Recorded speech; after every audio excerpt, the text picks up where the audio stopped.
పాడి పంటలు పశు సంపదకు కృష్ణా జిల్లా వాళ్ళు చాలా పేరెన్నిక గన్నవారు. ఈ నేపథ్యంలోనే వ్యవసాయం అనేది వారి బాడీలో ఒక డిఎన్ఏలో అది కూడా ఒక భాగం అని చెప్పవచ్చు. ఖచ్చితంగా పంటలు, వ్యవసాయము, పశు సంపద అనేది కొట్టొచ్చినట్లు కూడాను ఇక్కడ ఉన్న ప్రాంతంలో కనిపించే పరిస్థితి ఉంది. ఏంటి అసలు వీళ్ళ పరిస్థితి?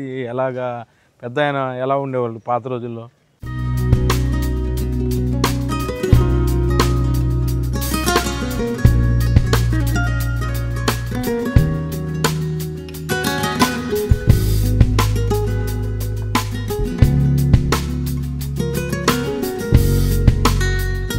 అంటే ఒడ్డే శోభనాశ్వరరావు గారి ఏరియాలో ఉన్న నేను ఇక్కడున్న పాడి ఏదైతే సంపద పశు సంపద ఉందో అదంతా కూడా చూద్దాం. వీటిని పొంగనూరు ఆవులు అంటారు. ఈ చిన్న ఆవు ఖరీదు అక్షరాల 2 నుంచి 3 లక్షల రూపాయలు ఉంటుంది. అంటే వీటన్నిటి కూడా పొంగనూరు ఆవులు అంటారు. ఈ సైజు చూడండి, అంటే మినిమంగా ఎంత హైట్ ఉంటుంది? 5 అడుగులు అంటే మినిమం. అదేలేండి, ఇప్పుడు అంగుళాలే. ఇది 2 అడుగులు 2 అంగుళాలు అలా ఉంటుంది. అది కూడా పొంగనూరు ఆవేనా? ఇది పొంగనూరు ఆవు. అంటే మనం ఒడ్డే శోభనాశ్వరరావు గారి పశు సంపద ప్రాంతంలో ఉన్నాం. ఆయన ఇంటి వద్ద ఉన్నాం. ఈ ప్రత్యేకించి 1, 2, 3, 4 అబ్బో ఏ ₹1 కోటి ఉండేలా ఉన్నాయిగా. ఎన్ని పొంగనూరేనా?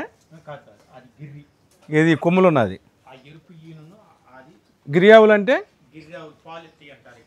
ఇదేంటి దేనికి ప్రసిద్ధి గిరి ఆవు అంటే? ఓకే. అంటే మన ఇండియా మేడ్ అనేది. ఓకే. ఎన్ని లీటర్లు ఇస్తుందండి? ఓకే.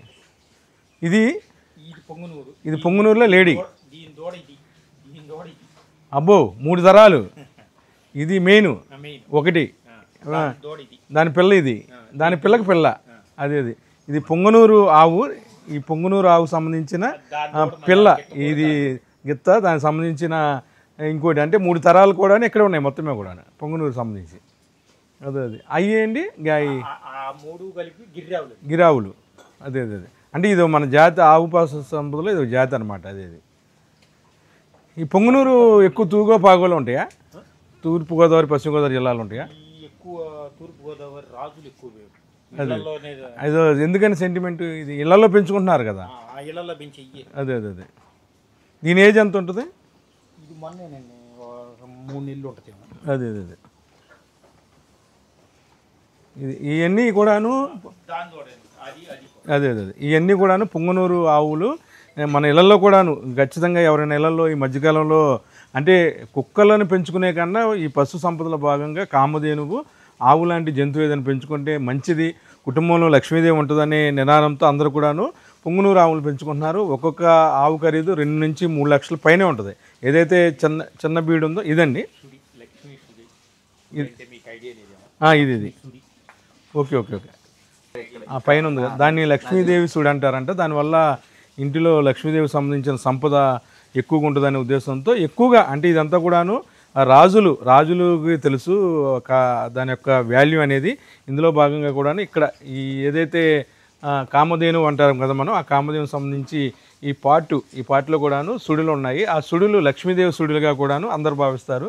దానివల్ల ఆర్థికంగా కూడా సంపద ఉంటుంది అంటారు. దీనికి కూడా నెత్తి మీద ఇది ఈ పాయింట్లో కూడాను సుడులు ఉన్నాయి.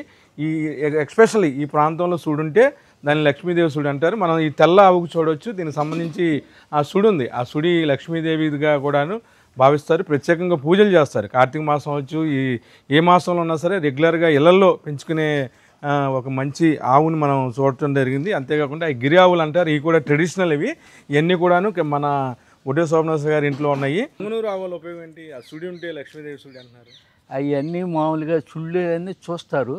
కొన్ని వేరే చుళ్ళు ఉంటాయి. దాని గురించి కొద్దిగా ఎఫెక్ట్ ఉంటుంది. పెంచేవాళ్ళు రాజులు అది వరకు ఎక్కువ పెంచేవాళ్ళు. ఇప్పుడు ప్రతివాడు కూడా మంచిది లీటరు, ఇంకా ఈ కొద్దిగా లీటర్న్నర లోపు ఇస్తాయి. కపిలు ఏమో 2 లీటర్ల వరకు ఇస్తుంది. ఇక గిరి ఏమో దాదాపు 15-20 లీటర్లు ఇస్తుంది.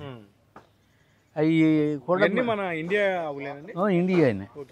హైబ్రిడ్ది ఉంది కానీ అది తీసేశారు. చనిపోయిన దాన్ని కూడా పొలంలో ఎవరికి ఇవ్వాల.